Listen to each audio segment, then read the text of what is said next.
아내가 숨을 잘 못 쉬어요. 네? 1시간이나 걸린다고요? 119 응급차가 도착하는데 1시간. 서울 아파트였으면 5분이면 왔을 겁니다. 하지만 지금 우린 11억 들인 전원주택에 갇혀 있습니다.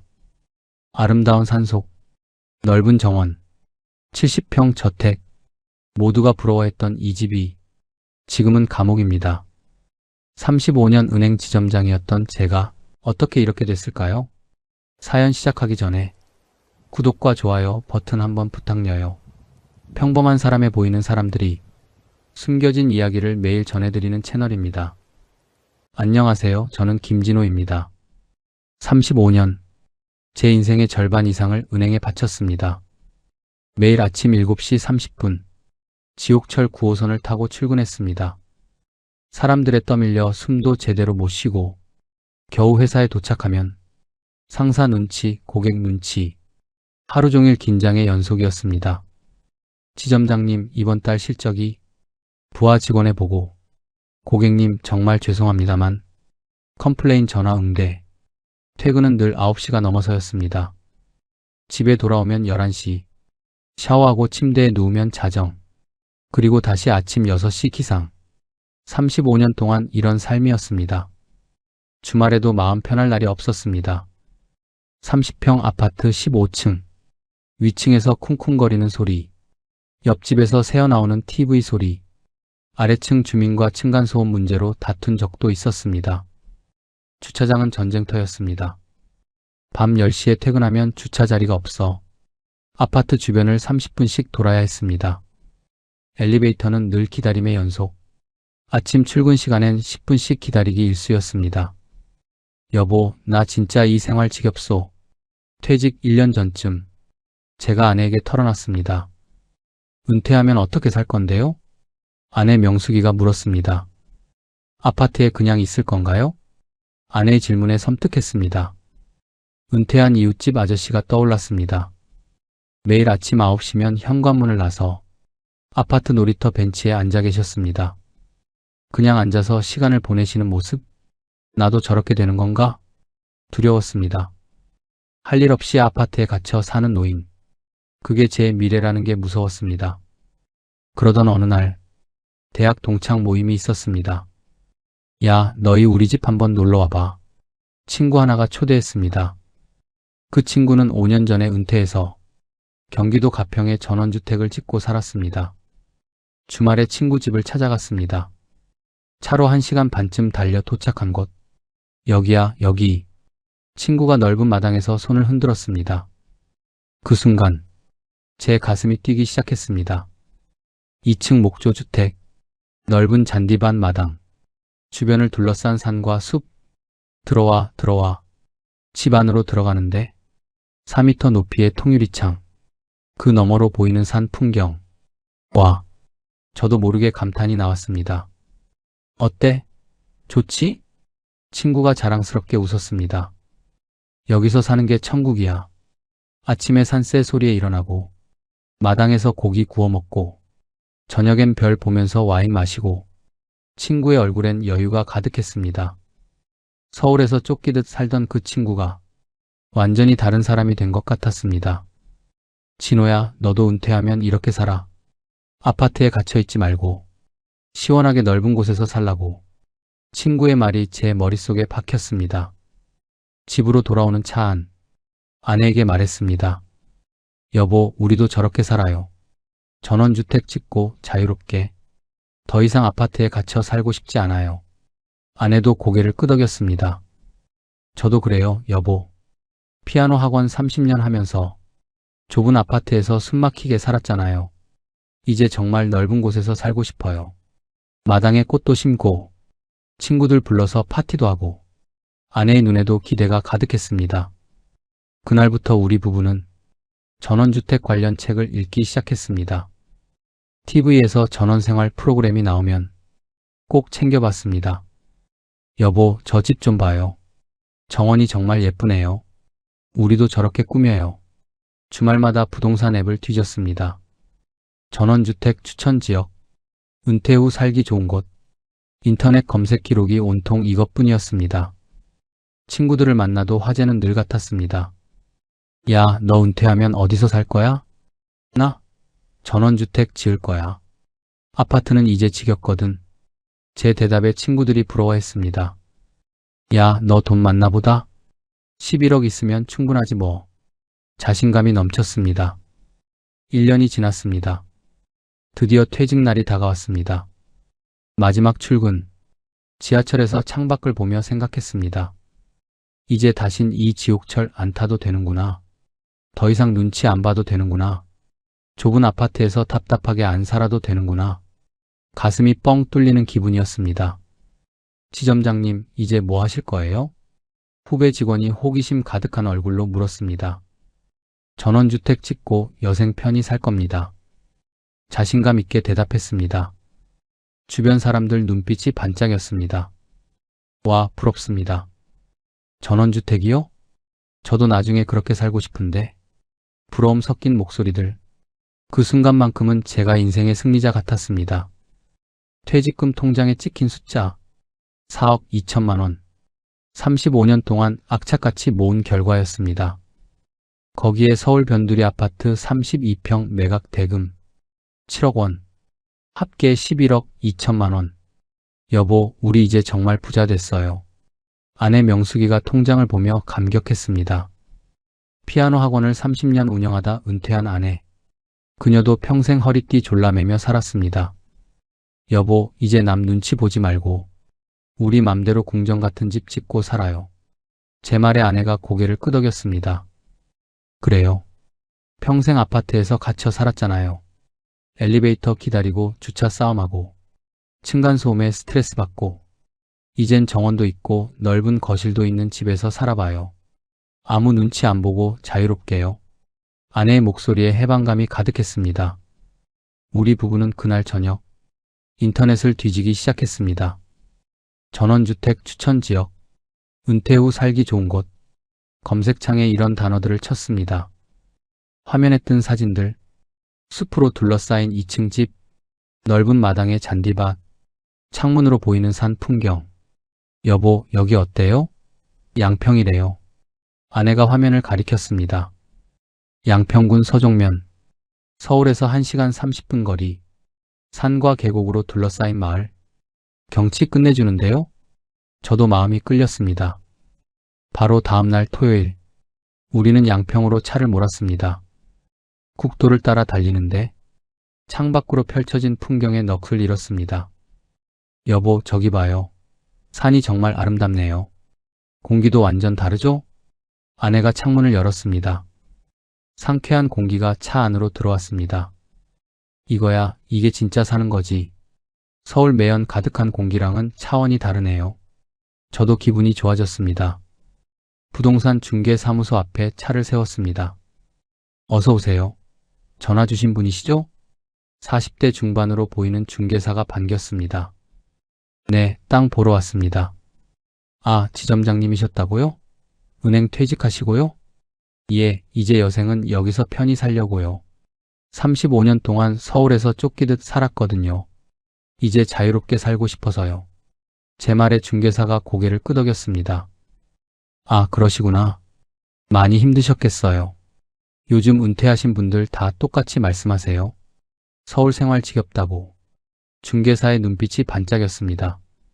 오셨습니다. 진짜. 여기가 천국이에요. 서울 1시간 반이면 되고 공기 좋고. 요즘 은퇴하신 분들 다들 여기로 오십니다. 차를 타고 10분쯤 산길을 올라갔습니다. 그리고 한 곳에 멈췄습니다. 여기입니다. 300평이에요. 중개사가 내리라고 손짓했습니다. 차에서 내린 순간 눈앞에 펼쳐진 풍경에 숨이 멎었습니다. 완만한 경사지에 펼쳐진 300평의 땅. 주변은 온통 소나무 숲, 멀리 산 능선이 병풍처럼 둘러싸고. 여보, 여기에요. 아내가 제 팔을 잡으며 흥분했습니다. 정말 그림 같네요. 저도 가슴이 두근거렸습니다. 여기 얼마예요? 3억입니다. 평당 100만 원이에요. 요즘 이 가격은 정말 싼 겁니다. 중개사가 자신 있게 말했습니다. 우리 부부는 땅 위를 천천히 걸었습니다. 여보, 여기 거실 만들고, 저기 정원 꾸미고, 2층 베란다에서 저 산 보면 얼마나 좋을까요? 아내의 목소리가 들떠 있었습니다. 명수가, 우리 여기서 살자. 평생 좁은 아파트에서 답답하게 살았잖아. 층간소음에 스트레스 받고, 주차 자리 없어서 30분씩 헤매고, 엘리베이터 10분씩 기다리고, 이제 진짜 우리 집, 우리 땅에서 살아보자고. 제 말에 아내가 환하게 웃었습니다. 그래요, 여보. 여기가 우리 마지막 집이에요. 더 이상 답답하게 안 살아도 돼요. 자유롭게, 넓게, 시원하게 살아요. 그날 오후, 우리는 계약금 3천만 원을 냈습니다. 중개사무소에서 계약서에 도장을 찍는데 손이 떨렸습니다. 기쁨과 설렘으로 축하드립니다. 정말 좋은 선택하셨어요. 중개사가 악수를 청했습니다. 참, 한 가지만 말씀드릴게요. 여기 겨울에 좀 춥긴 합니다. 산속이라 그래요. 하지만 경치는 정말 끝내주시죠? 중개사의 말에 저는 웃었습니다. 에이, 춥긴 뭐가 추워요. 요즘 보일러 좋은데 경치가 좋으면 됐죠. 35년 동안 좁은 아파트에서 갇혀 살았는데 추위쯤이야 뭐 대수겠어요. 자신감이 넘쳤습니다. 집으로 돌아오는 차 안. 아내와 저는 내내 웃었습니다. 여보, 우리 꿈이 이루어지네요. 평생 바라던 전원주택. 이제 진짜 우리 거예요. 아내가 제 손을 꼭 잡았습니다. 명수가 집 지을 때 최고급으로 짓자. 어차피 마지막 집인데 여기서 죽을 때까지 살 집이잖아. 돈 아끼지 말고 제대로 짓자고. 제 말에 아내도 동의했습니다. 그래요. 11억 있는데 뭐가 두려워요. 제대로 궁전 같은 집 짓고 살아요. 가평에 사는 친구네보다 더 멋지게요. 그날 밤 우리는 잠을 이루지 못했습니다. 설렘 때문이었습니다. 여보, 저 벌써 그 집에서 사는 상상이 돼요. 아침에 산새 소리 들으면서 일어나고, 마당에서 텃밭 가꾸고, 친구들 불러서 파티도 하고, 더 이상 엘리베이터 기다릴 필요도 없고, 주차 걱정도 없고, 층간소음 스트레스도 없고, 아내의 목소리가 행복으로 가득했습니다. 그때 저는 몰랐습니다. 그 행복이 얼마나 짧을지, 그 설렘이 얼마나 빨리 악몽으로 변할지, 그 300평의 땅이 제 인생의 무덤이 될 줄은 꿈에도 생각하지 못했습니다. 다음 주 월요일, 저는 건축사무소를 찾아갔습니다. 70평짜리 2층 주택을 짓고 싶습니다. 예산은 얼마나 되세요? 6억 정도 생각하고 있습니다. 건축사의 눈이 커졌습니다. 오, 그 정도면 정말 좋은 집 지을 수 있습니다. 어떤 스타일 원하세요? 저는 미리 준비한 사진들을 꺼냈습니다. 인터넷에서 찾은 고급 전원주택 사진들, 이런 느낌으로요. 통유리창으로 전면 뚫고, 거실은 최대한 넓게, 대리석 바닥 깔고요. 가평에 사는 제 친구네 집처럼요. 아니, 그것보다 더 멋지게요. 건축사가 고개를 끄덕였습니다. 좋습니다. 멋진 집 되겠네요. 그런데 사장님, 통유리창은 경치는 좋은데 겨울에 단열이 좀. 아, 단열재 좋은 걸로 넣으면 되죠. 제가 자신 있게 끊었습니다. 돈은 있으니까 최고급으로 하세요. 평생 살 집인데 제대로 지어야죠.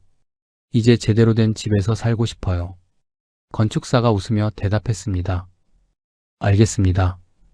최선을 다하겠습니다. 그렇게 설계가 시작됐습니다. 매주 주말마다 양평 땅을 찾아갔습니다. 공사 진행 상황을 확인하러 기초 공사가 시작됐습니다. 철근이 올라갔습니다. 벽이 세워졌습니다. 지붕이 얹혀졌습니다. 하나하나 완성되어 가는 모습, 그것을 보는 게 너무나 행복했습니다. 여보, 우리 집 정말 멋지게 되고 있어요. 아내도 매번 감탄했습니다. 친구들에게 사진을 보냈습니다. 야, 진호야. 너 대박이다. 이거 완전 재벌 저택인데? 은퇴하고 이렇게 사는 게 인생이지. 친구들의 부러움. 그것이 제 자존심을 더욱 높였습니다. 에이, 이 정도는 해야지. 35년 동안 악착같이 모았는데 이제 써야지. 언제 써? 저는 더욱 과감하게 투자했습니다. 대리석도 최고급으로, 주방 시스템도 독일제로, 조명도 디자이너 제품으로, 욕실 타일도 이탈리아산으로 인테리어 비용이 당초 예상을 넘어섰습니다. 6억이 7억이 되었습니다. 거기에 가구와 가전제품까지 1억 5천이 더 들어갔습니다. 여보, 예산을 좀 초과했는데 아내가 걱정스럽게 말했습니다.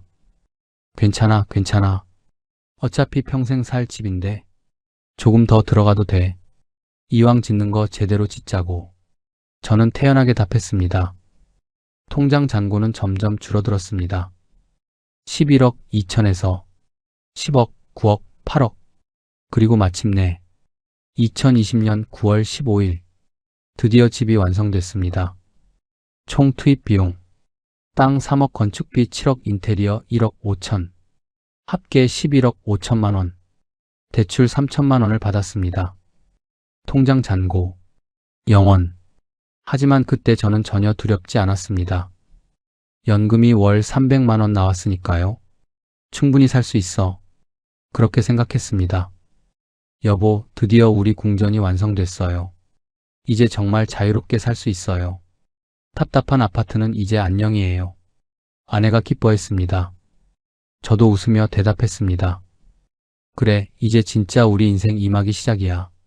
2020년 9월 15일 화요일. 사장님, 완공됐습니다. 건축사의 전화를 받고 저는 아내와 함께 양평으로 달려갔습니다. 300평 땅 앞에 차를 세웠습니다. 그리고 눈앞에 펼쳐진 광경. 와, 말이 나오지 않았습니다. 2층 목조 주택, 흰색과 베이지 톤의 외벽, 4m 높이의 통유리창. 여보, 정말 멋있어요. 아내가 제 팔을 잡으며 소리쳤습니다. 현관문을 열고 들어갔습니다. 천장 높이 5m의 거실, 대리석 바닥이 햇빛을 받아 반짝였습니다.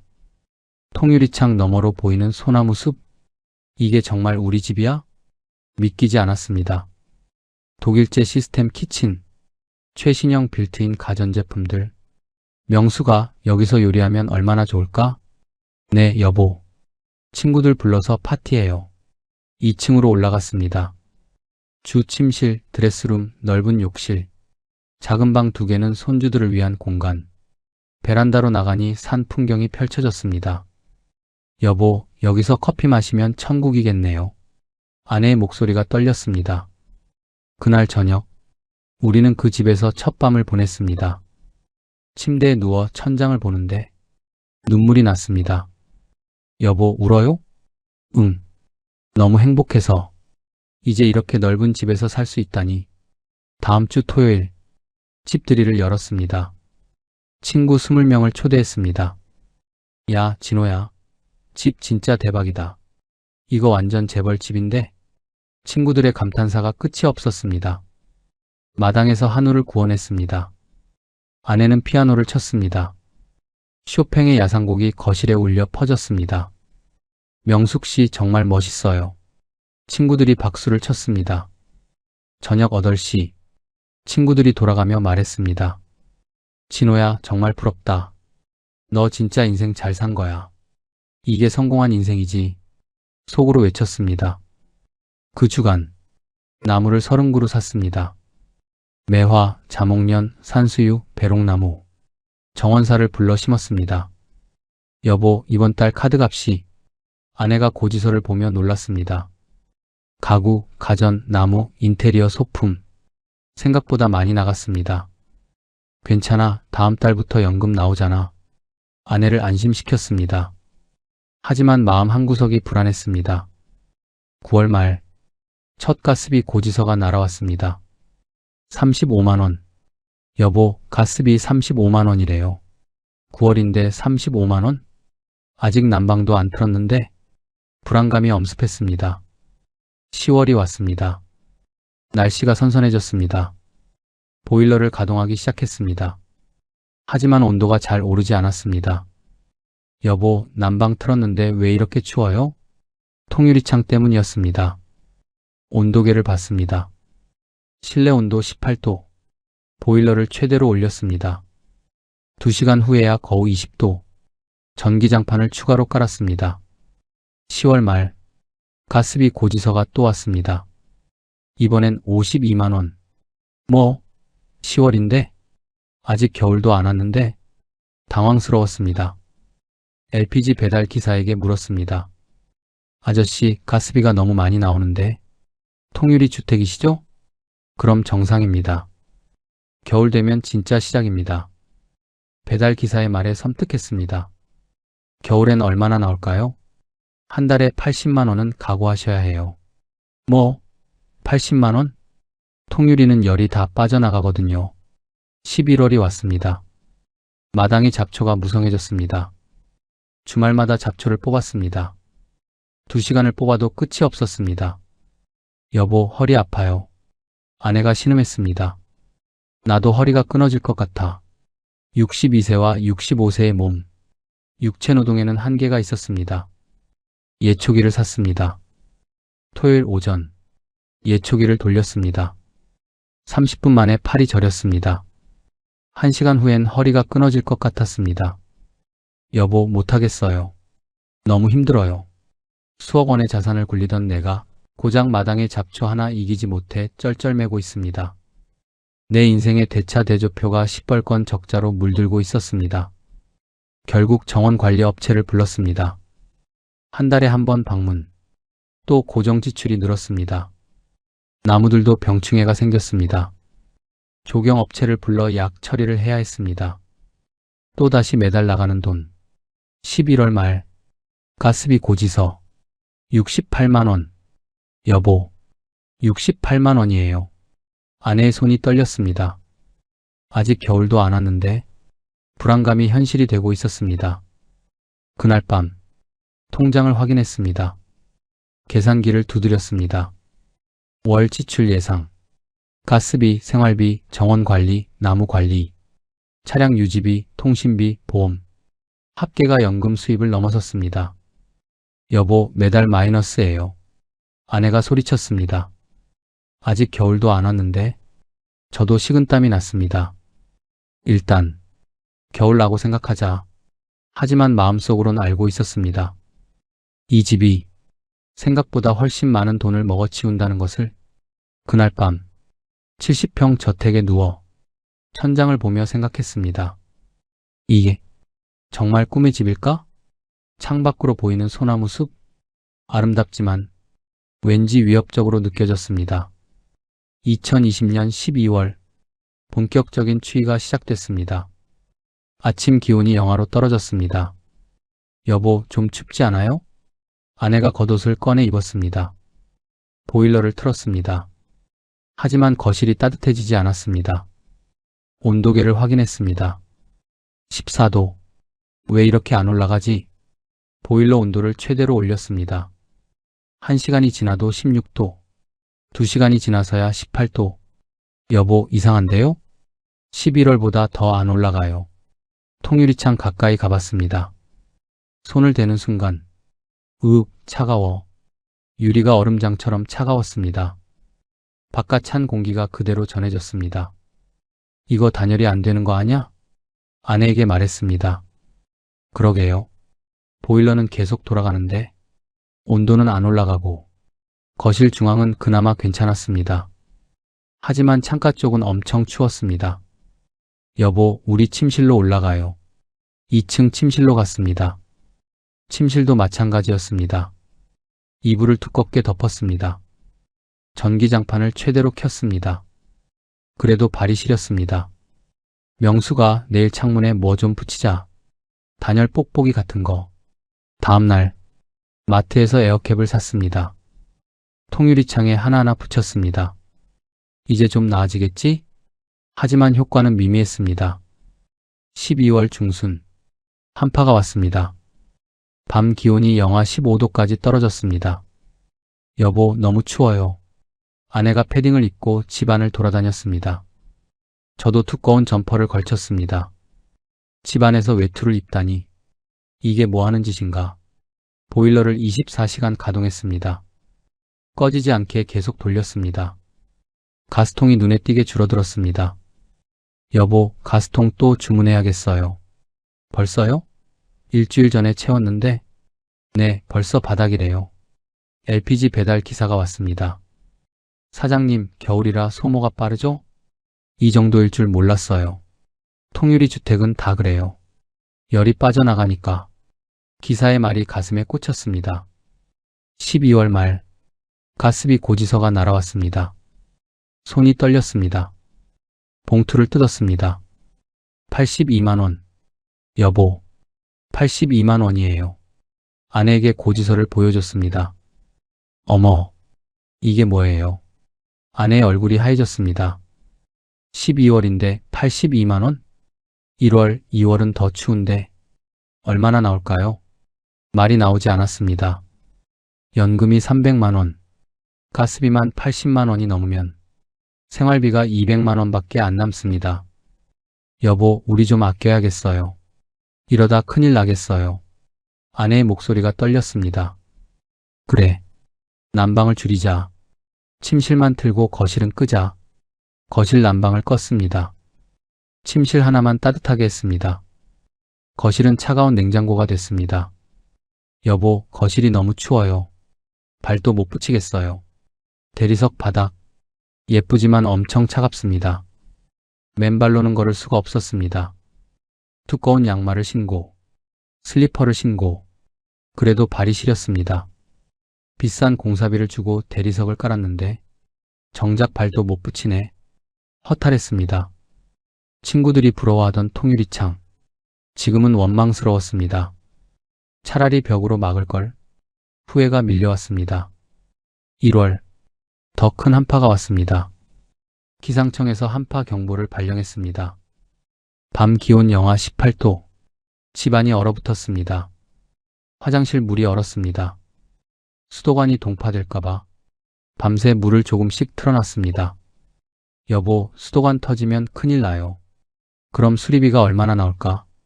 아내가 걱정했습니다. 침실에서만 생활했습니다. 거실은 아예 포기했습니다. 텅 빈 넓은 거실, 그 공간이 무섭게 느껴졌습니다. 70평이 뭐가 좋다고. 아파트가 훨씬 따뜻했는데. 아내가 중얼거렸습니다. 저도 같은 생각이었습니다. 아파트는 늘 따뜻했습니다. 보일러만 틀면 금방 따뜻해졌습니다. 층간소음은 있었지만 적어도 춥지는 않았습니다. 1월 말 가스비 고지서 열어보기가 두려웠습니다. 심호흡을 하고 뜯었습니다. 95만 원, 95만 원, 거의 100만 원이잖아. 아내가 주저앉았습니다. 여보, 이러다 우리 망해요. 연금으로 못 살아요. 가스비만으로 1년에 1,000만 원이에요. 아내의 목소리에 공포가 묻어났습니다. 저도 공포스러웠습니다. 연금 300만 원 중 가스비 100만 원, 생활비 150만 원, 정원 관리, 나무 관리, 차량 유지비, 통신비 다 합치면 연금을 초과합니다. 통장 잔고를 확인했습니다. 점점 줄어들고 있었습니다. 이대로 가면 1년도 못 버티겠는데? 식은땀이 났습니다. 여보, 난방을 더 줄여요. 하루에 4시간만 틀어요. 난방 시간을 줄였습니다. 아침 2시간, 저녁 2시간. 나머지 시간은 꺼뒀습니다. 낮 시간엔 패딩을 입고 지냈습니다. 집안에서 외투를 입고 사는 삶. 이게 무슨 삶인가? 자괴감이 들었습니다. 2월. 가장 추운 달이 왔습니다. 난방을 최소로 줄였는데도 가스비는 85만 원. 여보, 이제 어떻게 해요? 아내가 울먹였습니다. 봄만 오면 괜찮아질 거야. 조금만 참자. 아내를 달랬습니다. 하지만 저도 확신이 없었습니다. 봄이 와도, 여름엔 냉방비, 가을 지나면 또 겨울. 끝없는 악순환이었습니다. 어느 날 밤, 침대에 누워 천장을 봤습니다. 통유리창 너머로 보이는 별. 예전엔 아름다웠습니다. 지금은 그저 차가웠습니다. 11억으로 뭘 산 걸까? 집을 샀나? 고통을 샀나? 눈물이 났습니다. 아내도 옆에서 흐느꼈습니다. 여보, 미안해요. 제가 전원주택 살자고 했잖아요. 아니야, 나도 좋다고 했잖아. 우리 둘 다 몰랐던 거야. 서로를 위로했습니다. 하지만 위로가 되지 않았습니다. 35년 동안 수조 원의 대출과 이자를 계산했던 내 머리가 고작 한 달 가스비 앞에서 멈춰버렸습니다. 창밖의 하얀 눈. 예전엔 낭만이었습니다. 지금은 공포였습니다. 눈이 올수록 가스비가 올라갔으니까 2월 말 폭설주의보가 발령됐습니다. 여보, 눈 많이 온대요. 아내가 날씨 예보를 보며 말했습니다. 설마 얼마나 오겠어? 대수롭지 않게 생각했습니다. 그날 밤 눈이 내리기 시작했습니다. 아침에 일어나 창문을 열었습니다. 세상에 300평 마당이 온통 하얗게 변했습니다. 무릎까지 쌓인 눈. 여보, 눈 좀 봐요. 차도 못 빼겠어요. 집 앞 비포장도로 눈이 50cm는 쌓였습니다. 제설차가 올까요? 여긴 안 와요. 시내도 아니고. 마을 사람이 말했습니다. 직접 치워야 해요. 삽을 들었습니다. 300평 마당과 집 앞길. 눈을 치우기 시작했습니다. 10분 만에 숨이 찼습니다. 30분 후엔 허리가 끊어질 것 같았습니다. 으윽, 주저앉았습니다. 여보, 무리하지 마세요. 아내가 소리쳤습니다. 하지만 치우지 않으면 완전히 고립됩니다. 병원도 마트도 못 갑니다. 2시간을 퍼냈습니다. 겨우 차 한 대 나갈 길만 뚫었습니다. 그날 저녁 온몸이 쑤셨습니다. 파스를 온몸에 붙였습니다. 66세에 이걸 어떻게 감당해? 눈물이 났습니다. 3월 겨울이 지나갔습니다. 여보, 이제 봄이에요. 아내가 환하게 웃었습니다. 하지만 봄은 또 다른 지옥이었습니다. 마당의 잡초가 폭발했습니다. 300평 마당 전체가 초록색 물결이었습니다. 주말마다 예초기를 돌렸습니다. 윙윙윙. 2시간 만에 주저앉았습니다. 허리가 펴지지 않았습니다. 병원에 갔습니다. 허리 디스크 초기 단계입니다. 의사의 진단. 치료를 받기 시작했습니다. 양평에서 서울병원까지 왕복 3시간. 결국 정원관리업체에 전화했습니다. 비용이 2배로 늘었습니다. 4월 나무 30그루에서 애벌레가 나왔습니다. 약 처리해야 합니다. 매달 2번씩 해야 해요. 조경업체의 말. 또 고정지출이 추가됐습니다. 5월 아내가 계단에서 미끄러졌습니다. 으악, 쿵. 병원 응급실로 갔습니다. 무릎 연골이 손상됐습니다. 2층 집에 사시죠? 1층에서 생활하세요. 아내는 1층 작은 방에서 지내기 시작했습니다. 2층 주 침실은 텅 비었습니다. 70평 집인데 쓰는 공간은 20평도 안 되네. 6월 장마가 시작됐습니다. 어느 날 밤 똑똑 2층에서 물이 떨어지고 있었습니다. 여보, 지붕이 새요. 지붕 수리 업체를 불렀습니다. 견적서를 받았습니다. 손이 떨렸습니다. 통장 잔고가 또 줄어들었습니다. 7월 정화조에서 냄새가 났습니다. 정화조 청소해야 합니다. 업체 직원의 말. 또 하나의 고정 지출이었습니다. 8월 폭염이 왔습니다. 통유리창이 온실이 됐습니다. 실내 온도가 35도까지 올라갔습니다. 에어컨 2대를 풀가동했습니다. 전기세 폭탄이 예상됐습니다. 겨울엔 가스비, 여름엔 전기세. 마당의 잔디가 말라 죽었습니다. 호스를 끌고 나가 물을 뿌렸습니다. 1시간을 뿌려도 끝이 없었습니다. 손에 물집이 잡혔습니다. 이게 무슨 낭만인가? 이건 그냥 노동이잖아. 밤마다 파스를 붙였습니다. 온몸이 쑤셨습니다. 여보, 우리 늙었어요. 이 집 관리 못하겠어요. 아내가 울었습니다. 9월 보일러가 고장났습니다. 부품 교체해야 합니다. 산속이라 출장비가 좀 비쌉니다. 또 수리비, 또 통장 잔고 감소. 통장을 확인했습니다. 1년 전보다 크게 줄어 있었습니다. 가스비, 전기세, 정원관리, 나무관리, 각종 수리비, 병원비. 여보, 이러다 돈 다 떨어져요. 아내가 떨었습니다. 저도 두려웠습니다. 하지만 인정하기 싫었습니다. 괜찮아, 아직 괜찮아. 거짓말이었습니다. 저도 알고 있었습니다. 이 집은 우리가 감당할 수 없다는 것을 어느 저녁, 마당에 서서 집을 바라봤습니다. 예쁜 집이었습니다. 친구들이 부러워하던 집.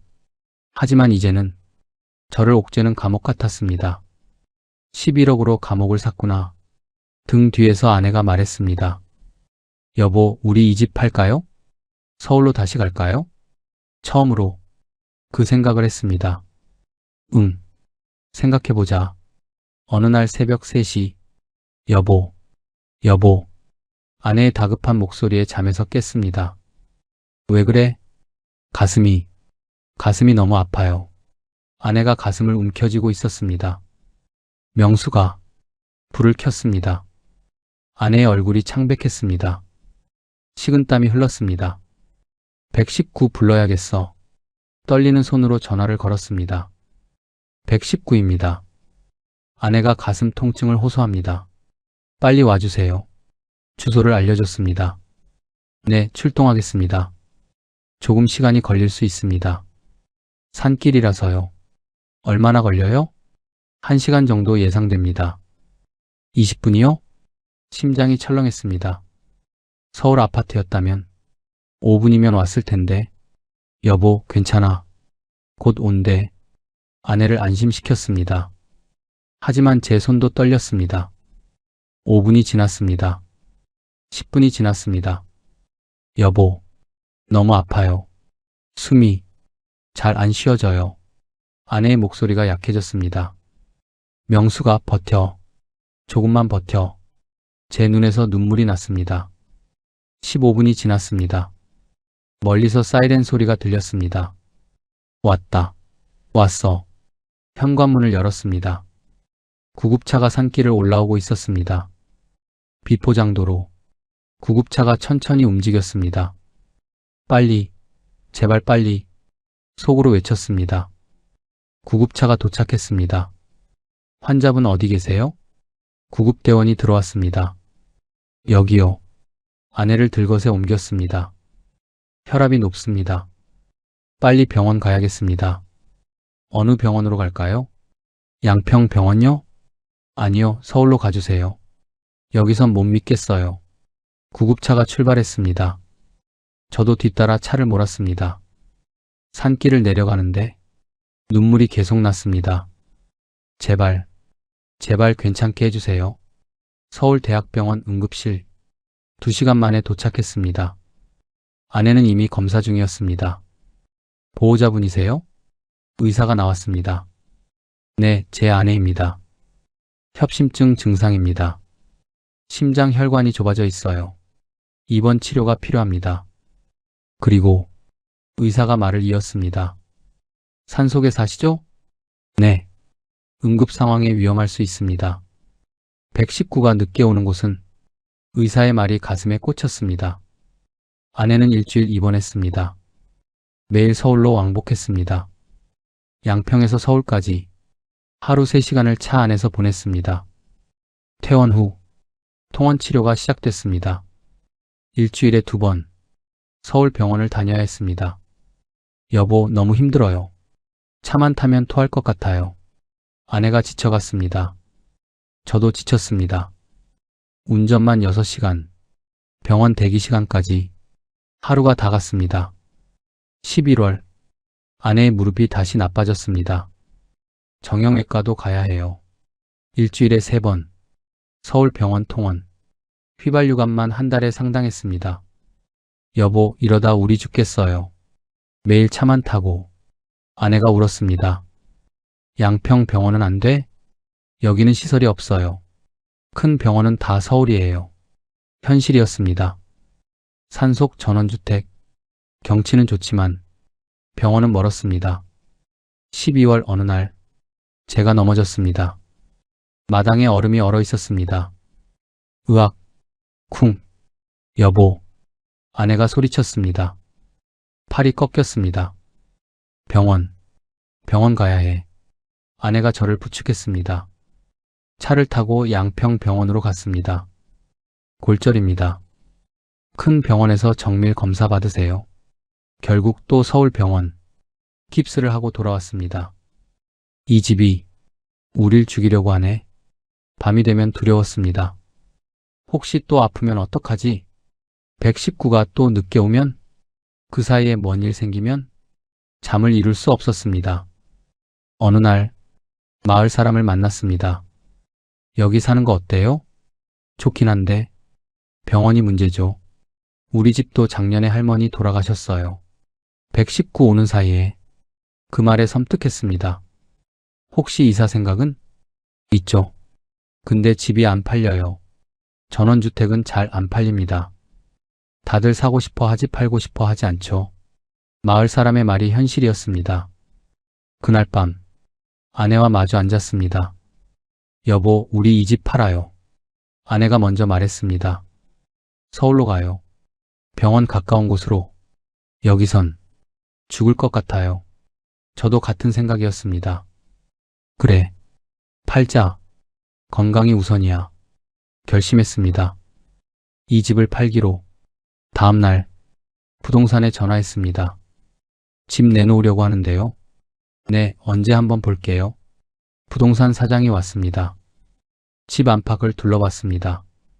집은 정말 좋네요. 얼마에 생각하세요? 11억 드렸는데 한 8억 정도. 부동산 사장이 난처한 표정을 지었습니다.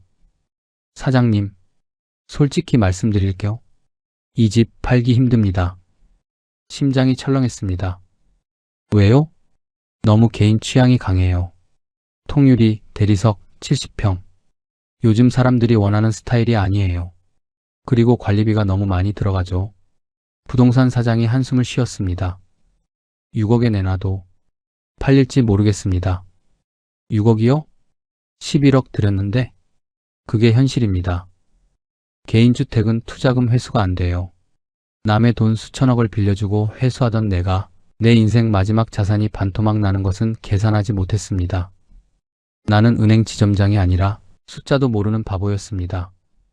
그날 밤 아내와 저는 말없이 앉아 있었습니다. 11억을 들인 집 6억도 안 받을 수 있다니. 여보, 우리 망한 건가요? 아내가 울었습니다. 저도 눈물이 났습니다. 돈보다 무서운 건 고립이었습니다. 아플 때 도움받을 수 없는 곳, 그곳이 바로 지옥이었습니다. 2022년 1월 집을 매물로 내놨습니다. 호가 6억 원. 이 가격에도 안 팔릴 수 있어요. 부동산 사장의 말. 하지만 희망을 가졌습니다. 누군가는 사겠지. 매물 사진을 찍었습니다. 통유리창, 넓은 거실, 2층 구조. 사진으로는 정말 멋있었습니다. 이 정도면 금방 팔리겠는데요? 아내가 기대했습니다. 그래, 곧 팔릴 거야. 1개월이 지났습니다. 전화가 한 통도 없었습니다. 사장님, 문의 없어요? 아직 없습니다. 홍보 좀 더 해주세요. 네, 알겠습니다. 2개월이 지났습니다. 여전히 연락이 없었습니다. 사장님, 왜 이렇게 안 팔려요? 요즘 전원주택 시장이 안 좋아요.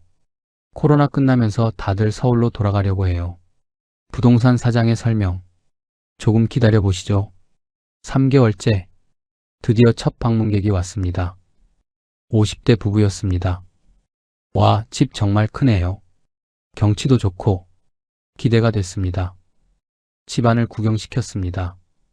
거실, 주방, 침실. 정말 좋은데요? 하지만 마당을 보더니 300평이요?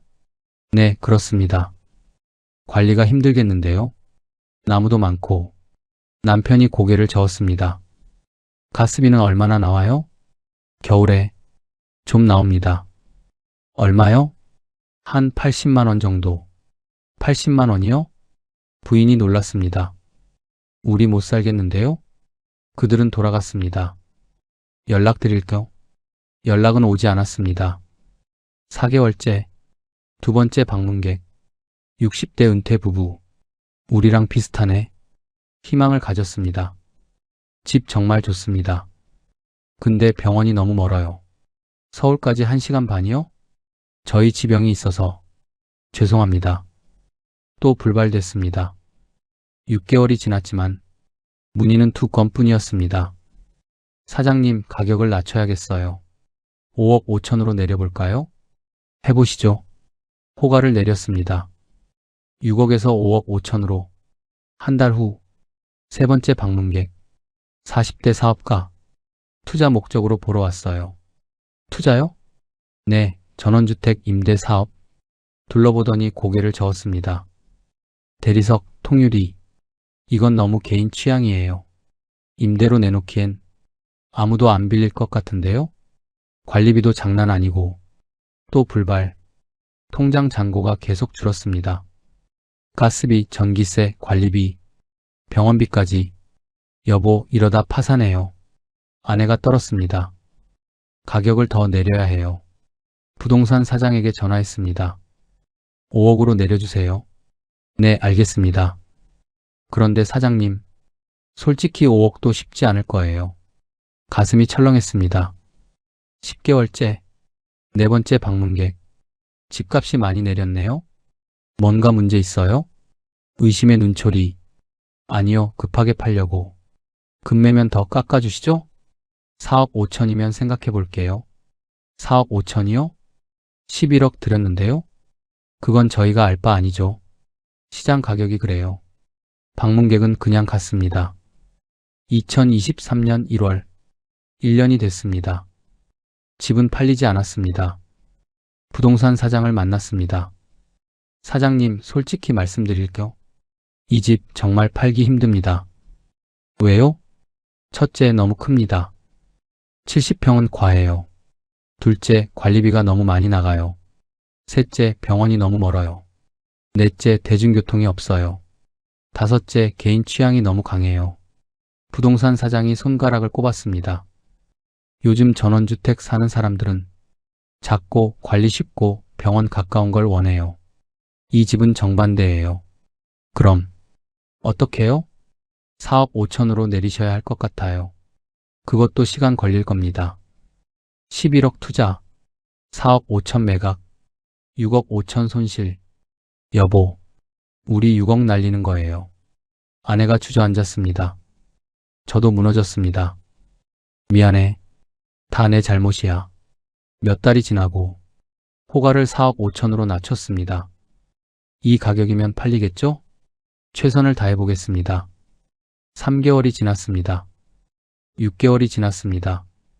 문의 2건, 방문객 1명, 계약 불발.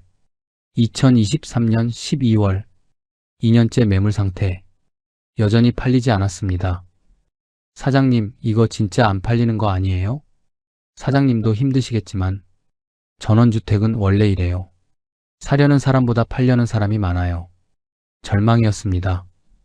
내 35년 직장 생활 중 20년치 월급이 공중으로 증발했습니다. 그날 밤 70평 저택에 앉아 창밖을 봤습니다. 아름다운 산 풍경, 친구들이 부러워하던 통유리창. 이게 전부 감옥이었구나. 8억 들여 만든 대리석 바닥, 발도 제대로 못 붙이는 차가운 바닥. 11억으로 뭘 산 거지? 집을 샀나, 고통을 샀나? 아내가 옆에 앉았습니다. 여보, 이제 어떡해요? 집은 안 팔리고, 돈은 계속 나가고, 우리 정말 망하는 거 아니에요?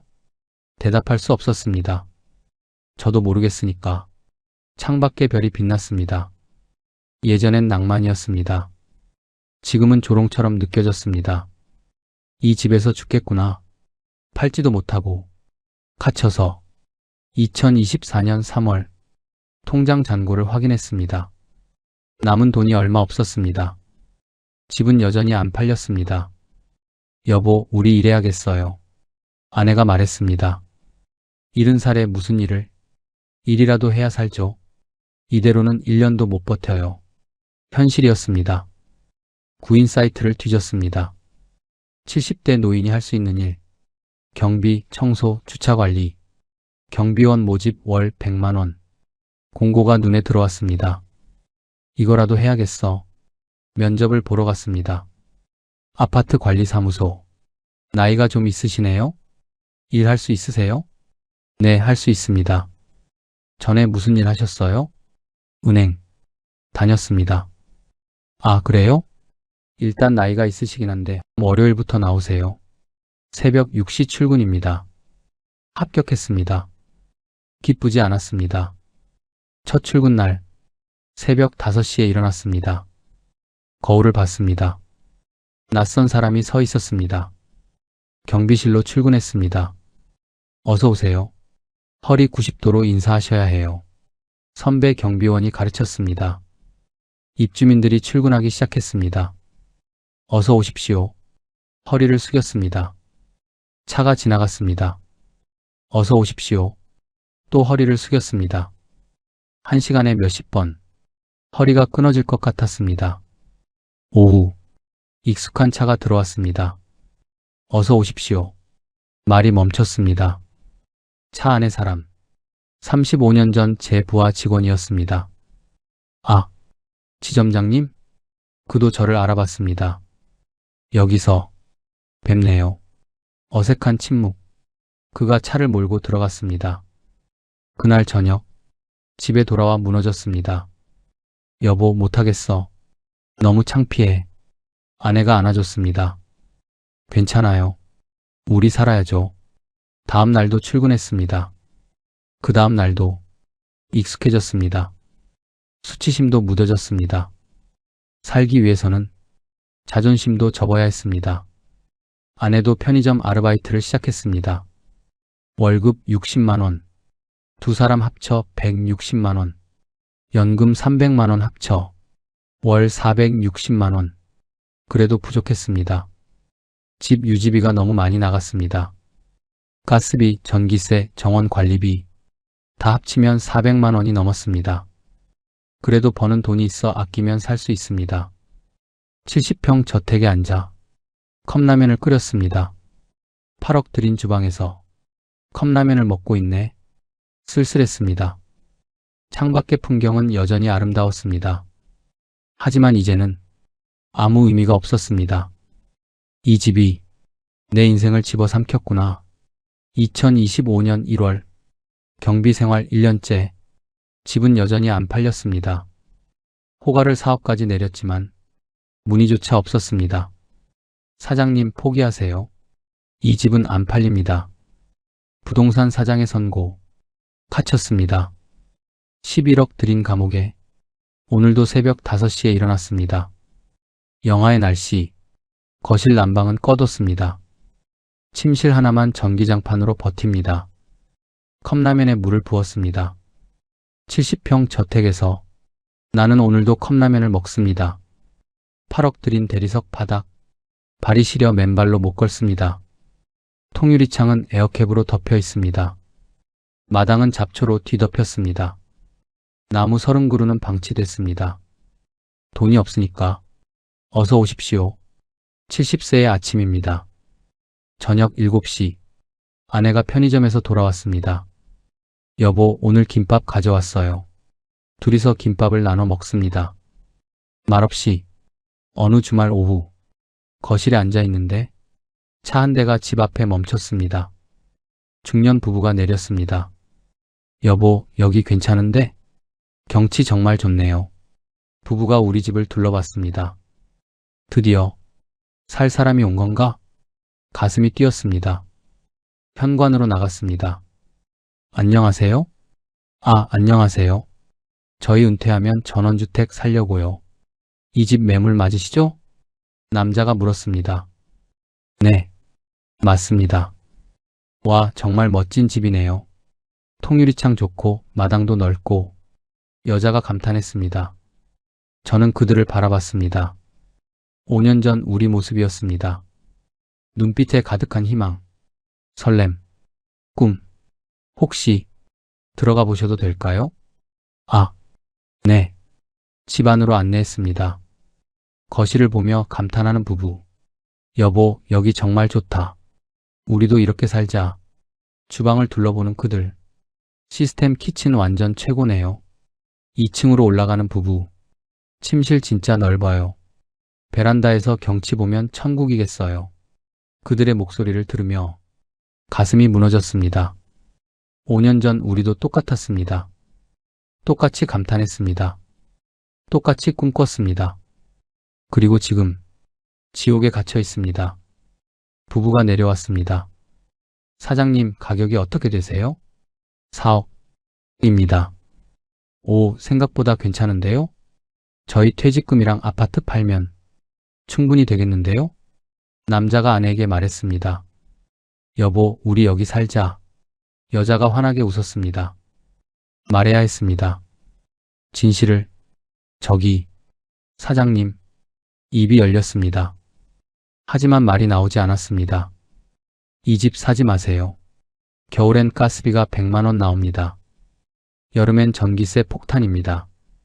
300평 마당은 지옥입니다. 병원은 너무 멉니다. 이 집은 안 팔립니다. 당신들 인생 망칩니다. 하지만 차마 말할 수 없었습니다. 이 집이라도 팔아야 우리가 살 수 있으니까. 네. 남자가 저를 봤습니다. 아, 아닙니다. 좋은 집입니다. 거짓말이었습니다. 그럼 연락드릴게요. 부부가 돌아갔습니다. 차가 멀어졌습니다. 저는 그 자리에 서서 눈물을 흘렸습니다. 미안합니다. 미안합니다. 아내가 다가왔습니다. 여보, 괜찮아요. 괜찮지 않아. 우리도 당했는데 또 다른 사람을 속이잖아. 주저앉았습니다. 그날 밤 부부에게서 문자가 왔습니다. 죄송합니다. 다른 곳으로 결정했어요. 역시 안 팔렸습니다. 차라리 다행이었습니다. 침대에 누워 천장을 봤습니다. 여러분, 혼잣말을 했습니다. 저는 11억으로 감옥을 샀습니다.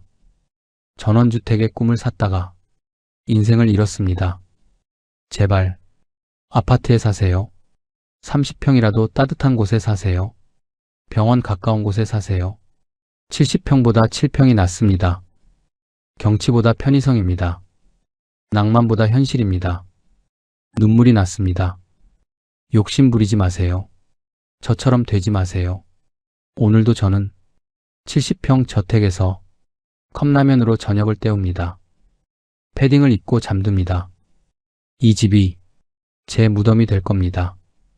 침대에 누워 천장을 봅니다.